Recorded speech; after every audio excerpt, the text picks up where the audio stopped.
Good evening, my name's Jade Peters and I've just completed a 14,000 word thesis for my industry research project for professional practice, and it's entitled Craving Solidarity, Post-Humanitarian Communication and the Value of Everyday Activism. This research paper explores emerging communication strategies employed by humanitarian NGOs and the problems in maintaining a responsible activism in a digital and globalized world. Ethical frameworks of humanitarianism are being compromised with the rise of corporate marketing techniques in humanitarian communication and a reliance on transient digital platforms. As a result, we're embracing a shift in the trends of humanitarian communication and entering into a post-humanitarianism behaviour, which sees Western activists routinely participating in a superficial form of action that is unsustainable and unrealistic for structural and long-term change. Throughout my research, I'm aiming to measure the value of activism and its global consequences through a theoretical exploration and analysis of campaigns, one by Oxfam and one by UNICEF, and viral social media campaigns such as Bring Back Our Girls. I'm hoping that this research will guide humanitarian organisations, activists and future researchers to assess the potential problems for the questionable moral value in everyday online activism and suggest considerations for future campaigns. My theoretical analysis section has 5 different topics divided into chapters, and they are viewing humanitarianism, activism in theory, globalisation, changing landscapes, and those 4 topics build up to the post-humanitarian communication chapter.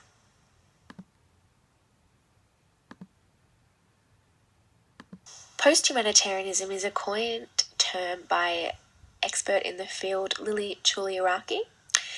And post-humanitarianism defines a new engagement with activism that encourages a focus on the simplification and immediacy on distant suffering solutions through campaigns that appeal to empowering everyday heroes or activists through elements of consumerist culture. Post-humanitarian communication involves the strategies created by humanitarian NGOs that are a direct response to conforming to new landscapes, demands, and global worldviews. This concept focuses on humanitarian NGOs advocating a low-intensity emotional response, enforcing instant gratification while ignoring systemic problems and long-term commitment in their communication strategies. New techniques center on promoting disposable and reusable content amassed with identifiable logos, slogans, and simple call to actions while placing the humanitarian hero and their actions center stage. As a result, this activism is reflexive, effortless, and seeks to brand itself as a form of self-aggrandizement for the helper specifically, while compromising the moral reflections and education of the suffering.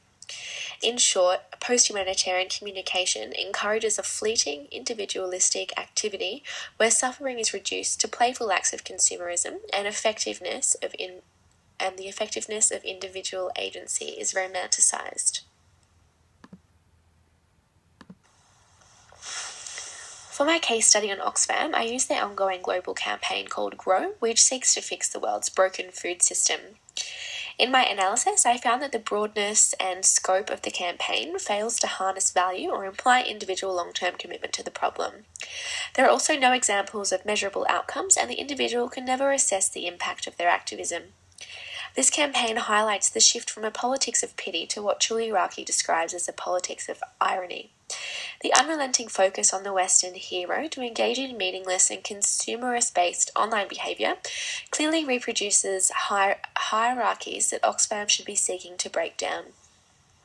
Repeatedly praising the humanitarian hero as gorgeous, awesome, and heroic for simply uploading a photo while offering them material prizes for every interaction is at the core of the perplexing paradoxes of a post-humanitarian behaviour.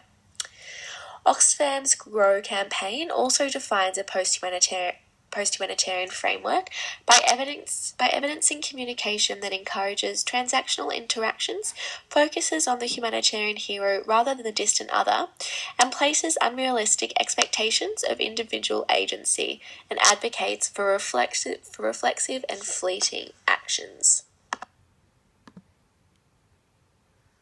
My second case study is a UNICEF Christmas ad, and they released 3 in the series.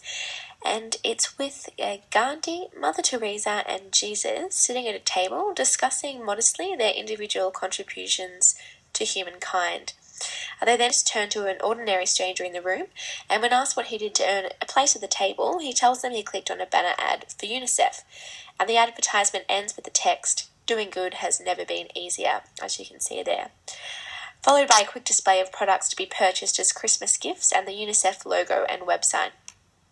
So I argue that this form of advertisement is specifically concerned with individual agency and action exclusively, and is not preoccupied with sufferers or persecutors. And it's also a form of post-humanitarian communication that embodies a new morality of solidarity suspended between technological activism and self-indulgent narcissism. So that's reflected in the ease in which you can elevate your status to that of Jesus just by clicking on a banner. The juxtaposition between individuals in the advertisement, combined with the light-hearted tone of conversation, also steers away from traditional understandings of moral action and solidarity. It challenges traditional forms of agency, where solidarity usually requires the subordination of the self to a higher cause, but instead this privileges the pleasure of the self as a more effective way of making a difference. And also this new path for motivation to act defies traditional humanitarian techniques that employ images of guilt, shame, or empathy, and reject the narrative of emotion-oriented appeals altogether. In a sense, such advertisements become packaged as misfortune hyper-commodified, as serious humanitarian action is reduced to a consumable product that avoids any detail or reality.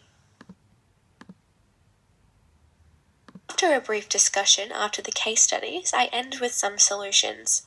So as all humanitarian issues require diverse, specifically tailored campaigns, it would be reductive to illustrate a one-size-fits-all campaign mandate. So instead, there are considerations that can be made when planning a humanitarian campaign to ensure it is effective while still encouraging responsible activism that demands respectful and ethical responses. The expansion of humanitarianism seems to have come at a high price, and the issue has become whether and how humanitarianism can preserve its ethics. While more research needs to be conducted to ascertain how to capitalise on the beneficial aspects of new trends in activism while avoiding the detrimental ones, I've just listed 4 solutions, and I've expanded on them quite a bit in my research paper, but they are to establish specific community-based campaigns and identifiable outcomes, encourage long-term commitment and education, include diverse voices and representation to avoid singular narratives, and learn from mistakes and be open to criticism. So in my conclusion, I argue that I acknowledge that humanitarian NGOs have faced an enormous challenge and pressure in an increasingly competitive environment in recent times. However, the resulting communication practices that encourage a post-humanitarian behaviour should be challenged in order to sustain a viable and responsible activism that promotes respect and results for distant sufferers. And I also argue that humanitarian NGOs and activists should be accountable and open to listening to criticisms of their campaigns despite their good intentions. So that's all for my thesis, and I hope it is enjoyed when it is read. Thanks very much.